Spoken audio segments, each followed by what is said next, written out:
Yo, what's going on, guys? Oh, I got a good one for you today. Honestly, we've been just dropping some fire in here a lot. I mean, just frequently, right? And if you guys are watching on YouTube, subscribe to the channel because obviously you already know we're going to give you the best sales advice on YouTube. Honestly, most people pay like thousands of dollars to get the information you're getting on my YouTube channel for free. So, we're going to discuss the I'm not interested thing on a deal I closed last week.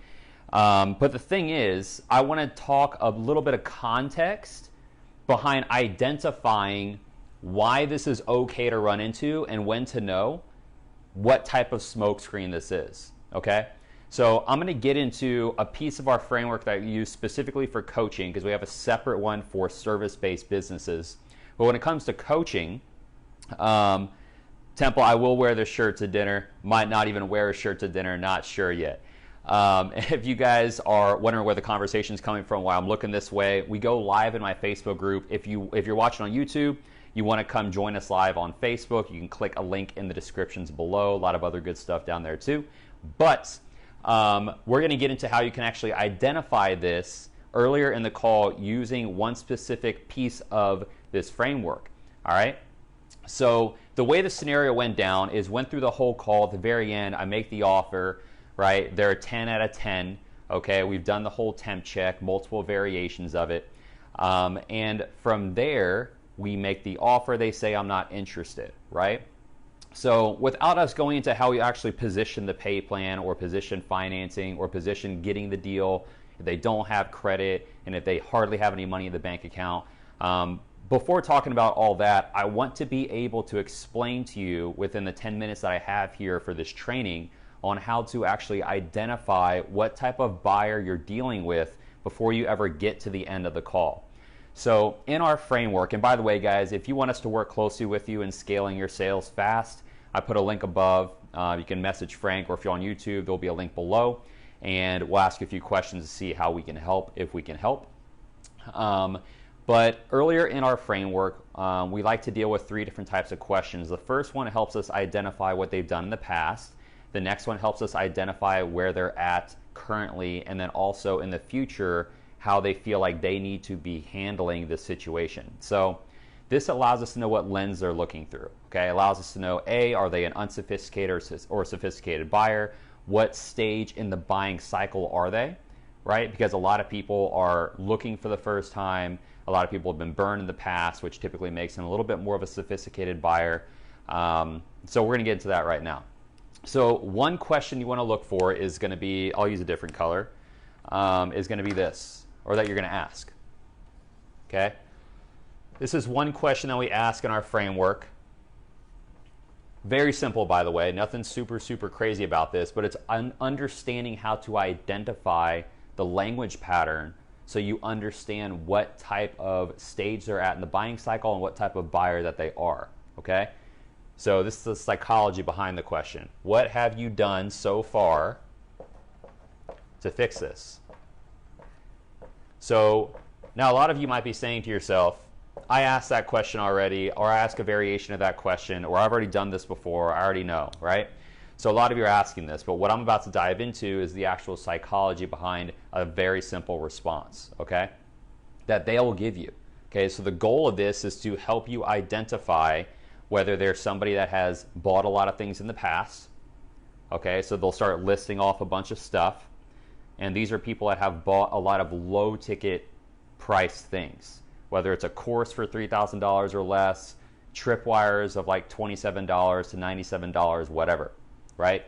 These people, you're going to have to restructure their, I'll use a different color marker here, you're going to have to restructure their belief, okay? Because this means that they haven't bought in anything high ticket yet. All right, so you need to understand that if they're this type of buyer, that you are going to have to start restructuring their beliefs by asking more challenging questions throughout your framework or the sales call, because this means that whenever you hit them with the price at the very end, if you don't identify this specific decision-making pattern for them, you're going to get smashed with so many no's at the end, and you're not going to overcome it. If you do overcome all these objections with objection handling, then what's going to happen is more than likely you're going to create major buyer's remorse, especially if you don't have a world-class delivery system on the back end, you're going to just freaking get wrecked with either a refund, a chargeback, major buyer's remorse, so they're going to be a really difficult client. They're just going to be a really tough situation, right? So be aware of that. Next is the person that has bought a lot of high-ticket coaching.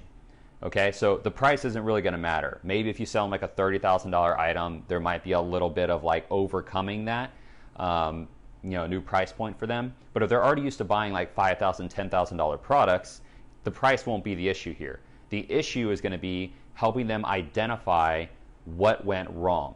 How did that person let you down? Where do you feel like the miss was? Where do you see the gap of opportunity? And the reason why is because odds are that type of buyer, right? Someone that's already bought a lot of high ticket programs, 5,000 to 10,000, if they haven't seen success already and you know the programs that they bought were like legitimate quality, like you know those people know what they're doing, then this more than likely is the prospects thing, right? This is something they're dealing with. Then you got to figure out what type of action did they take, okay? So asking them those types of questions, like, and just be real with them, okay? You can be straight with somebody on a call, all right? So you've been through these programs. I'm going to be honest, like, they're great programs, okay? What you've gone through, people have had, a lot of success in, and I get it. Not everybody will, but where do you feel like the miss was for you? How do you feel like they let you down? Okay, let them explain it to you, because you're going to be able to see really fast, based on their answers, the lens they're looking through. And then you'll also be able to know what to lean into, right, based on what you can see that they feel like they need right now, and where the landmines are, okay? Because if for whatever reason the answer that they give you is like, I didn't like it when they did this, and I didn't like this, and I didn't like that, well, you need to have that information now. Because if you don't get this information, by the end of the call, if you start saying these things and thinking that these are features that would help the client, you're shooting yourself in the foot, because clearly they're red flags and triggers for that client, right? So you want this information before you get to the end of the call. All right, so keep that in mind too. So it's important to make sure that you gather all that information on where the misses were, because a lot of time it's the actual prospect not taking action, buying into the programs, and then they're going to be a bad client for you, right? Not that they won't pay you, but they're going to be a really tough client to deal with.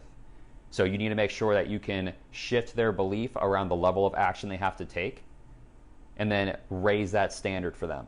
Put them on a higher level of thinking, all right? So if you guys are getting value out of this, love the post, help us expand the reach. That's why I do these free trainings, or give us a thumbs up on YouTube. Helps the algorithm, helps us shoot this out. And let me know if you're learning anything below, what your #1 takeaway is so far. All right, so let's get into the last type of buyer, okay? This is a person, and you can get this a lot, especially if you're running like opt-in ads, okay? To like a free lead magnet or something along those lines. So what ends up happening with this is that people will opt into a lot of things and they haven't bought anything yet.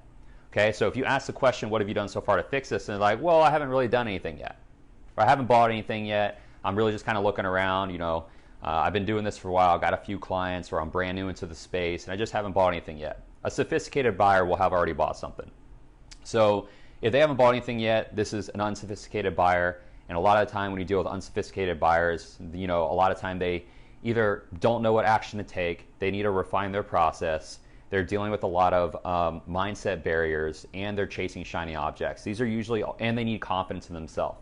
These are usually all things that you're having to deal with when it comes to an unsophisticated buyer. So you're asking more emotional-based questions, right? Dealing with less logistics and helping them more so believe in themselves, that they can even do this, and that they need to do less, okay? And have a focus.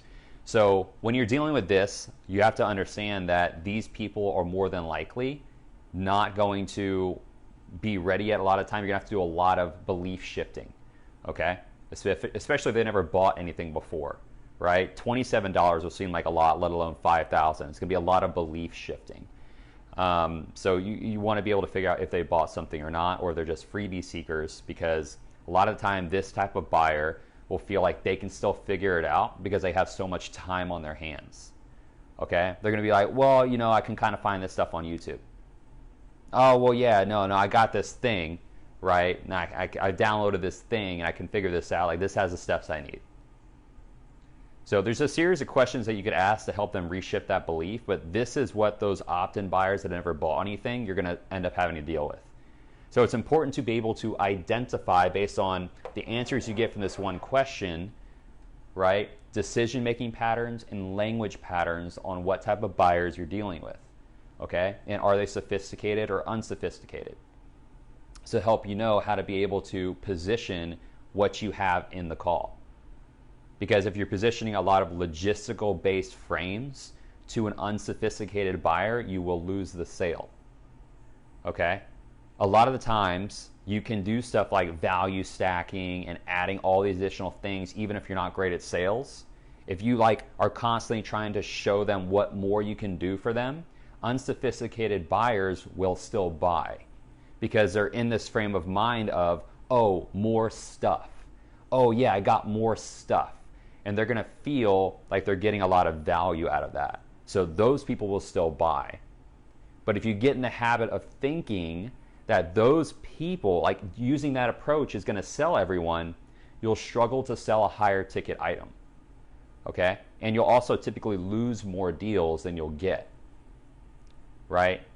Or you'll close a lot of deals, but you won't sell a lot of revenue or collect a lot of revenue. So these are all things you need to consider, right? And start to look for.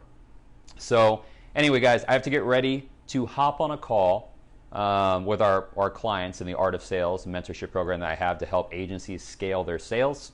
And I wanted to share this with you because a lot of the time when people are going into I'm not interested or handling this objection, they think it's just a series of lines they need to say to handle the objection. But that's not true. You should already know what types of obstacles somebody's going to say by the end of the call before it ever gets there, by being able to identify your buyer and their language patterns and their decision-making processes, all before you ever get to making the offer, okay? All before that point, okay? Because I was able to welcome this with open arms because this was just a smokescreen. It was a shit test, okay? He genuinely was interested, right? He was just saying this because out of fear, right, he didn't have the money. All right. Hakeem, my man, yo, I think I saw somebody mention your name in one of my ads, and I think you were wearing a similar shirt like this. This is a great shirt. I should start my own line and only wear these. But anyway, fam, hope that was helpful. If it was, let me know below what your number one takeaway was. If you're watching this on YouTube or Facebook. If you want us to help you scale your sales, I'll have a link below, and also you can message Frank if you're in the Facebook group above. We'll love to work to see how we could help you. There's a lot of rooms for opportunity typically when we work with somebody in their sales process, from pipeline management to be able to see where the low-hanging fruit is at, how to be able to revive specific leads, how to leverage your different assets on social media with social selling and outbound, how to be able to handle inbound, how to be able to liquidate your ad spend so this way you could spend more money fast and get a more quality lead. There's a lot of things that we can do with you. But anyway, guys, crush some deals this week, and I'll see you on the next video.